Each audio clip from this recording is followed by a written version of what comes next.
সম্মানিত কৃষক ভাই ও বোনেরা, আসসালামু আলাইকুম। দেশ ও দেশের বাইরে যে যেখান থেকে আমাদের অনুষ্ঠান দেখছেন সবাইকে প্রীতীয় শুভেচ্ছা জানিয়ে শুরু করছি কৃষি তথ্যভিত্তিক প্রতিবেদন রাখাল বন্ধু।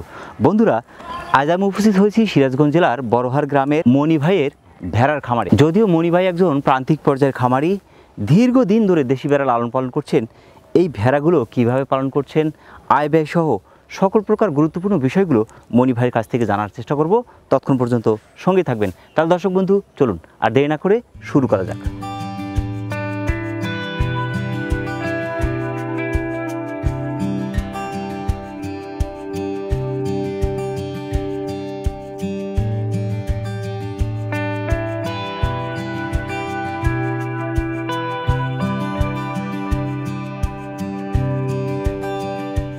যারা এই ভিডিওটি দেখছেন এখন পর্যন্ত সাবস্ক্রাইব করেননি, দয়া করে সাবস্ক্রাইবটা করে নিন। আর যারা করেছেন তাদের প্রতি রইল অন্তরের অন্তঃস্থল থেকে দোয়া এবং ভালোবাসা। আসসালামু আলাইকুম। ওয়ালাইকুম আসসালাম। মণি ভাই, আপনি কেমন আছেন? আলহামদুলিল্লাহ আছি ভালো। যাকে যে আপনি ভেড়া পালন করছেন, তো আসলে ভেড়া পালনের সাথে সম্পৃক্ত কত বছর? 7-8 বছর। 7 থেকে 8 বছর। প্রথমে যখন শুরু করেছিলেন তখন কয়টা ভেড়াতে শুরু করেছিলেন? প্রথম একটা না দুইটা ভেড়া ছিল। তার মধ্যে কি পাঠি ছিল? একটা পাঠি ছিল, পরে একটা ওই বিয়ানের পরে পাঠা দরকার, পরে একটা পাঠা কেনা ছিল। দুইটা কেনে এরকম হয়েছে। প্রথমে পাঠি ছিল, আপনার বিশেষ করে বিট করানোর জন্য, কনসেপ্ট করানোর জন্য পাঠার প্রয়োজন হয়ে গেল। সেই প্রয়োজনের তাগিদে একটা পাঠা ক্রয় করলেন। তখন তারপর আসলো দুইটা। এই দুটাতেই শুরু করা। প্রথম, তারপরে ওইটা ধীরে ধীরে বৃদ্ধি হতে পারে। প্রথম নয় 12-14টা হয়েছিল। 14টা হলো। পরে আবার বেচা কেনা করে কমায় দিয়েছিলাম। 3-4টা ছিল। 4টার পর আবার 14-15-16টাও ছিল। 15-16টা হয়ে গেছিল। হ্যাঁ, 16টা ছিল। আবার কিছু কমায় দিয়েছি, আর কিছু এই যে মরিয়া যেতেছে। এখন ধীরে ধীরে মানে চিন্তা ভাবনা যে বাদ দেওয়ার চিন্তা ভাবনা যে পরে এই যে খালি প্রতিবন্ধী হয়, বিয়ে হয়, ন্যাংরা খোরা, সামনের পা সাইডটাই আছে, সামনে দুইটা বেঁকা, প্রতিবন্ধী হাঁটতে পারে না। আচ্ছা আচ্ছা আচ্ছা। আর মুখ বেঁকা, জিভে বেঁকা, মানে খাওয়াও কষ্ট। আচ্ছা আচ্ছা। আর এমনি ধীরে ধীরে এমনি মায়ের তো খাবার পারে না, মানে এমনি ফিটের তোলা খেলেইতাম আর খেলে বাঁচার পরে দেখা যায় বড় হয়ে যায়, তখন দেখা যায় হঠাৎ করে খাওয়া দাওয়া বাদ দিয়ে মারা যায়। আচ্ছা আচ্ছা আচ্ছা, মানে প্রতিবন্ধী হয়ে জন্ম নিচ্ছে। হ্যাঁ, প্রতিবন্ধী নিয়ে জন্ম নেয়। আচ্ছা আচ্ছা। এই সমস্যাটা কতদিন হলো দেখছেন? এরাও তো প্রায় 2 বছর হলো। 2 বছর হলো প্রতিবন্ধী হয়ে বাচ্চা জন্ম নিচ্ছে। এই সমস্যা দেখছেন দেখা যায় ওই প্রতি বছরে যখন আমার যে বাচ্চা বৃদ্ধি হয়, তখনই 3-4টা বাচ্চা এরকম বড় হয়, তারপরে দিদির মারা যায়। আচ্ছা আচ্ছা আচ্ছা আচ্ছা। খাওয়া দাওয়া করে না। তো এখন তো আপনার মোটামুটি 7টা ভেড়া আছে। এখন 7টা আছে। আর কিছুদিন আগে আমি যখন হ্যাঁ, এখন 13-14টা ছিল। 13-14টা ছিল। হ্যাঁ, 13-14টা। তার মধ্যে মারা গেল কয়টা? মারা গেছে 2টা। একটা মানে সমস্যার কারণে খাওয়া দাওয়া করছিল, এটা জবাই করছিল। আচ্ছা আচ্ছা আচ্ছা। আর 4টা বেচা হয়েছে। এখন মোটামুটি যে 7টা ভেড়া, আসলে ভেড়াগুলোকে আপনি কি ধরনের খাবারগুলো খাওয়াচ্ছেন? খাবার এমনি ওই চড়ার ভিতরে ঘাস খাওয়ার এগুলো সবই তো খায়। আর এমনি চড়ার ভিতরে যখন বাসায় নিয়ে যায়, তখন ওই ভুসি দিয়ে একটু হালকা পানি টানি খেয়ে। আবার রাত্রে এই সমস্যার কারণে ভিটামিন, ক্যালসিয়াম এগুলোও দিই ওই সাথে, খাবারের সাথে এগুলোও খেলি। কিমরির ট্যাবলেটটা 3 মাস পর পরেও খেলেছি, খেলে ওখানে কোনো রেজাল্ট ভালো পাইতেছি না। আচ্ছা আচ্ছা আচ্ছা। ওই ডাক্তাররা বলে যে সমস্যা, ভিটামিনের সমস্যা, ক্যালসিয়ামের সমস্যা, এটা খাওয়াই। আচ্ছা, আপনার সারাদিন তো ঘাস খাওয়াচ্ছেন, সন্ধ্যায় দানাদার খাবার যেটা তখন দানা, হ্যাঁ, ভুসি, একটু পানি আর কি, পানির সাথে হালকা লবণ, হালকা একটু লবণ দেই। হ্যাঁ, লবণ দিচ্ছেন আর ভুসি দিয়ে পানি দিয়ে মিশিয়ে দিচ্ছেন। পানিটা কি বেশি রাখছেন না কম রাখছেন? হ্যাঁ, ওটা স্বাভাবিক মতো, বেশি দেওয়াই না, মানে যাতে খায় মানে ফুরে যায় এই পরিমাণ মতোই দেওয়া হয়। মানে একবারে পানি পানি করে নাকি গা মাখা করে দিচ্ছেন? ওই গা মাখা, একটু পানি পানি, মানে চড়ার ভিতরে জানা যায় এমনি একটু পিপাসা থাকে। হ্যাঁ, তখন এমনি দেখা যায় পানি, ওই ভুসি টুসি সবগুলোই খাওয়া ফেলায় আর কি। আচ্ছা, তখন আর থাকে না। তো সেই ক্ষেত্রে আপনার দানাদার খাবারটা যে দিচ্ছেন প্রতি মাসে, এই 7টা বেশি তো ছিল? বেশি ছিল, হ্যাঁ। এই 12-14টা ভেড়াতে কি পরিমাণ টাকার দানাদার খাবার লাগে?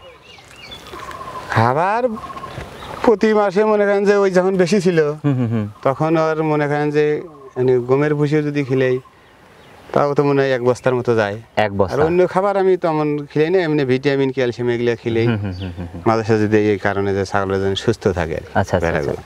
ভেড়া আপনার মারা গেল, কয়টা ভেড়া মারা গেল? ভেড়া মারা গেছে এই বছরে তো মাসখানেক আগেই, 1-1.5 মাস হলো 2-3টা ভেড়া মারা গেল। এই যে বড় বড় বাচ্চা হয়ে যায় মারা যায়। মানে কি ধরনের উপসর্গ নিয়ে মারা গেল ভেড়াগুলো? ওই তো এরকম বড় হয়ে যাওয়ার পরে তখন আর খাওয়া দাওয়া বাদ দেয়। আচ্ছা আচ্ছা। তখন আর ওই আমি যখন অন্য খাবার দেখি কোনো খাবারই আর খাই না। ওটা কি আপনার জন্মগতভাবে শারীরিক প্রতিবন্ধীগুলো না এমনি সুস্থগুলো? না এমনি সুস্থগুলো না, সব প্রতিবন্ধীগুলো আবার সুস্থগুলো মারা গেছে। হ্যাঁ আচ্ছা আচ্ছা আচ্ছা। মানে প্রতিবন্ধীগুলোও দেখা যায় যে মানে ভালো খাবার খাইতে পারে না, মুখের জিভাগুলোও বেঁকা থাকে, সামনের পাও বেঁকা, মায়ের বডি বার করতে পারে না, মুখও বেঁকা। এগুলো আমি তুলা খিলে টিলে মানে দুধ রোজ করে খিলাইতাম, বড় হয়ে যেত, এইরকম বড় হয়ে যেত। পরে ওইটা বড় হওয়ার পরে দেখা যায় বড় হয়ে গেছে, তখন আর খাওয়া দাওয়া বাদ দেয়। তখন আর আমি যে তুলা খিলাইতাম ওটাও খাই না, খেয়ার মানে খড় ঘাস গিলে কিছুই খায় না। আচ্ছা আচ্ছা। না খাওয়ার পরে ধীরে ধীরে এমনি না খাওয়ার পরে নেই মারা যায়। ডাক্তার কোন ধরনের রোগের? ডাক্তারের কাছে গেছি, আর আগে ডাক্তার ভ্যাকসিন দেওয়ার কথা বলছে, ভ্যাকসিনও দিয়ে গেছে, কিন্তু ভ্যাকসিন দেওয়ার পরে দেখা যায় প্রথম একবার ভ্যাকসিন দেওয়ার পরে সবগুলো ভ্যারাই ঠান্ডা লাগছিল। আচ্ছা আচ্ছা আচ্ছা আচ্ছা। মনে হয় ব্যাগগুলো ভ্যাকসিন যেটা হ্যাঁ পিপিআর কোনটা দিয়েছিল সবগুলোই ঠান্ডা লেগে গেছিল। তারপরে আপনার কোনো বেড়াতে পরবর্তী সময় আর ভ্যাকসিন দেননি আপনি? না ভ্যাকসিন দেই নেই, ভ্যাকসিনে কোনো রেজাল্ট পাইনি। এমনি ভিটামিন ক্যালসিয়াম খেলেছি, তো একই রেজাল্ট ওইরকমই আছে আর কি, কোনো পরিবর্তন এখন আমি পাইনি। 6 মাস পর পর যে পিপিআর ভ্যাকসিনটা দেওয়া হয় এটা আর দেননি পরে? না এটা দেয়নি, আর একবার বাড়িতে আসছিল, একবার এসে দেওয়ার জন্য এইবারই দিয়েছিলাম, তারপরে আর আসেও নাই। আচ্ছা আর দেওয়া হয়নি, এরকম কোনো রেজাল্ট এখনো পাইনি। যে প্রতিবন্ধীগুলো হইতেছে, আচ্ছা আচ্ছা আচ্ছা, এরা মানে ডাক্তাররা বলে যে বিয়ের আগে কি ভরার আগে আবার একটু ভিটামিন ক্যালসিয়াম খেলাইলে এগুলা আর হইব না, কিন্তু ওইটা খেলাইলেন পরেও দেখতেছে ওই রকমই একটা ওইরকমই থেকে যাচ্ছে, ওইরকমই থেকে যায়। এখানে কোনো মানে রেজাল্ট আসতেছে না, ভালো রেজাল্ট এখনো পাইনি। আচ্ছা আচ্ছা আচ্ছা, মানে ভিটামিন ক্যালসিয়ামের অভাবে বিশেষ করে আপনার প্রতিবন্ধী হচ্ছে দুই একটা বাচ্চা। হ্যাঁ হ্যাঁ, দুই একটা। সেক্ষেত্রে ভিটামিন বা ক্যালসিয়াম জাতীয় খাবারগুলো বা ভিটামিন ওষুধগুলো যদি খাওয়ানো যায় সেক্ষেত্রে আর এরকম বিকলাঙ্গ বাচ্চা হবে না, ডাক্তার বলেছে। এরকম বলছে, কিন্তু এরকম তো আমি ওরকম পাই নাই। দেখা যায় 3টা যদি বাচ্চা হয়, একটা প্রতিবন্ধী হইতেছে, আবার 3টে হলে সমস্যা দেখা যায় একটার ওই থাকে, মানে 2টার হয় না। তো আপনার এখন মা ভেড়া কয়টা যেগুলো বাচ্চা দিচ্ছে? মা ভেড়া এখন আছে বর্তমান 3টা আছে। 3টা? তার মধ্যে আপনার কনসেপ্ট করা বিশেষ করে গর্ভধারণ কয়টা আছে? এই 3টাই গর্ভধারণ, এটা 3টাই গর্ভধারণ। 3টাই গর্ভধারণ এখন আছে, গর্ভ অবস্থায় আছে। এখন কয় মাস করে চলছে তা কি? মোটামুটি মাস 3 হয়েছে। মাস 3? হ্যাঁ 3 মাস হয়ে গেছে। আচ্ছা, বাচ্চা দিচ্ছে কয়টা করে? এগুলা 3টা করে হয়। প্রথম অবস্থায় একটা হয়, প্রথমে একটা, যেমন ওটা প্রথমে একটা বাচ্চা হয়েছে, পরে এইবারে 2টা 3টে হইবে, এবারে 2টা এগুলা 3টে হবে আর কি। 3টে, এটা 3টা করে, এটাও 3টে, এটাও 3টে। অর্থাৎ বড় সাইজের মা ভেড়াগুলো 3টা করে বাচ্চা হয়, 3টে করে। হ্যাঁ। তো এই ভেড়া পালনের ভবিষ্যৎ পরিকল্পনা কি? ইচ্ছা ছিল যে রাখবো। ভেড়া আসলে একটা লাভজনক ব্যবসা, সবগুলা খাবারই খায়, বৃষ্টি বাদল নাই দেখা যায় মানে সবগুলোই খায়, কিন্তু এই যে এরকম সমস্যার কারণে মানে মাঝে সাথে আমি কমাই দিছি। ভেড়া 16টা ছিল, মারা গেল, কিছু বিক্রি করছি। আপনি তো গরু পালন করছেন? হ্যাঁ গরু আছে। গরুর সাথে আপনি ভেড়া পালন করছেন? ভেড়া পালন করছি। গরুর সাথে আপনি ভেড়াটা পালন করা যায়? হ্যাঁ, ছাগল পালন করা যায় না? যায় না, গরুর সাথে ভেড়া আবার ওই গরুর সাথেও শুয়ে থাকে আর কি, এক জায়গায় থাকে। আপনার যে ঘরটা, এই ঘরটা অনেকটাই সেতে দেখলাম, একটু পরিষ্কার পরিচ্ছন্ন রাখা দরকার। এইটা দরকার, রাখি, কারণ বৃষ্টি বাদলের দিনে একটু সমস্যা হয়। ওই দেখা যায় যে একটু মানে ঠান্ডা হয়ে থাকে, মাটিগুলা ভিজে থাকে। হ্যাঁ, সেই কারণে ঠান্ডাটা লাগতে পারে। সেটাও লাগতে পারে, মানে শুকনা ইটি দেই, মানে শুকনা বালু টালু দেই, সমস্যার কারণে। মানে নিজেও তো বোঝা যায় যে নিজের যেরকম শুয়ে ভালো লাগে, এগারে তো ওরকম ভাবে রাখা দরকার। ভেড়াগুলোকে আপনি ঝাপা দিচ্ছেন?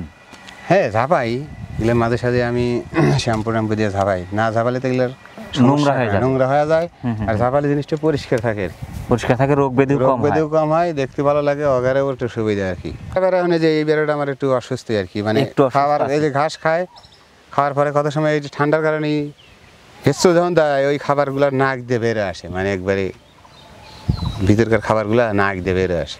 আচ্ছা, এই যে আপনার যে পানি আসে, প্রতিবন্ধী বাচ্চা হচ্ছে, এই বাচ্চাটা হওয়ার কারণ কি মনে হয় আপনার কাছে? এটা তো না আমরা ততটুকু যাই বুঝি না, কিন্তু ডাক্তাররা বলে যে এগুলা মায়ের সমস্যা, মাও দুর্বল, শারীরিক দুর্বল, এর ক্যালসিয়ামের শর্ট, ভিটামিন শর্ট, এগুলো এইরকম হয়।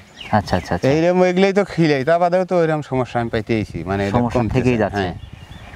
তো আপনার ভেড়াগুলো তো বিক্রি করছেন? হ্যাঁ বিক্রি করছি। এটা কি প্রতি বছরে একবারই বিক্রি করেন নাকি যখন টাকার প্রয়োজন হয় তখনই বিক্রি করছেন? মনে করেন টাকার প্রয়োজনের সময় বেঁচে দিলাম, সমস্যা আবার যখন দেখি একটু বেশি হয়ে গেছে, আমার জায়গার সমস্যা, রাখা যেতেছে না, তখনও কিছু কমায় দিই। আচ্ছা আচ্ছা, কমায় দিলে যখন মনে করেন বেশি দিয়েছি, এখন আবার এই 3টা আছে, 3টা যদি আল্লাহ এগুলা বিয়ায় আর কি, একটাতে 3টা দেওয়া যায়, তাহলে 9টা 7টা, 17টা হয়ে গেল, 17টা আবার হয়ে গেল। আবার দেখা যায় বিয়ানের 1 মাস পরই আবার ভরে যায় এগুলা। আচ্ছা, বেশ নতুন সমস্যা উদ্যোক্তা হয়ে কেউ যদি আপনার মধ্যে এরকম ভেড়া পালন করতে চায় বিশেষ করে, সেক্ষেত্রে তাকে কি পরামর্শ দেবেন? না, পরামর্শ ভালো, এটা খারাপ না। ভেড়া পালনে কিন্তু একটা যদি তার জায়গা বাসা থাকে, গরুর সেনে এগুলা লাভজনক ব্যবসা, খারাপ না। এটাও কোনো পরিশ্রম কম, খাবার কম লাগে। হ্যাঁ, মানে বৃষ্টি বাদল হলে ওইগুলা খাবার। ছাগল তো আবার সবগুলা ইচ্ছা খায়, বিকেলের খাইবো না। বৃষ্টি হয়েছে না, এসে চড়ার মধ্যে দিলে পরে এগুলা খাইতেছে, সমস্যা নাই। পালন সুবিধা, খাবার পালন সুবিধার সাথে যদি পাটা থাকে তো মনে হয় প্রতি বছরে 2বার করে বিয়েতেছে। হ্যাঁ, এগুলো খুব সুবিধা আর কি। যার জন্য আপনার দেশি ভেড়া পালন করতে পারে।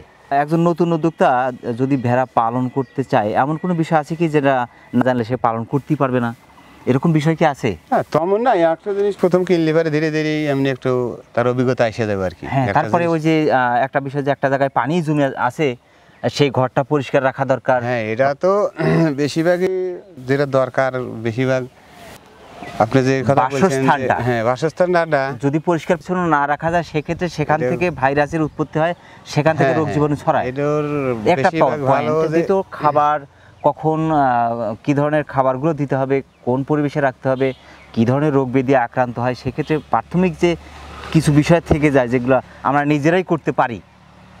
ঠিক আছে, এই বিষয়গুলো তো জানার প্রয়োজন আছে। এখন একটা হালকা সমস্যা হলে আমি যদি ডাক্তারের কাছে দৌড়তে থাকি, তাহলে তো আমি পোষাতে পারবো না। তা তো অবশ্যই প্রাথমিক কিছু ধারণা থাকতে হবে রোগ ব্যাধি সম্পর্কে। কতগুলা সমস্যা দেখালে এগুলা নিজেরাই এটা সেটা মানে এখান যে কিছু গাছান্ত খাওয়ালে পারে যাতে ঠিক হয়ে যায়। এবারেগুলো রোদের মধ্যে সর্দি গরমের ভাব হয়েছে, একটু এখন কি দরকার এগুলা নিজে সেই বুঝে এগুলা ব্যবস্থা করা লাগবে, দেওয়া লাগবে। রাইট। আর সবচেয়ে ভালো হয় যেটা আপনাদের মতো খামারি যারা ভেড়া পালন করছে তাদের কাছে গিয়ে কথা বলে, পরামর্শ নিয়ে, দেখে শুনে বুঝে আসলে শুরুটা করা উচিত আমি মনে করি। তা তো অবশ্যই আছে, এগুলা যারা করবো কিছু পরামর্শ নিয়ে শুরু করলে এটা ভালো আর কি। ব্যবসা কারণে লাভজনক ব্যবসা।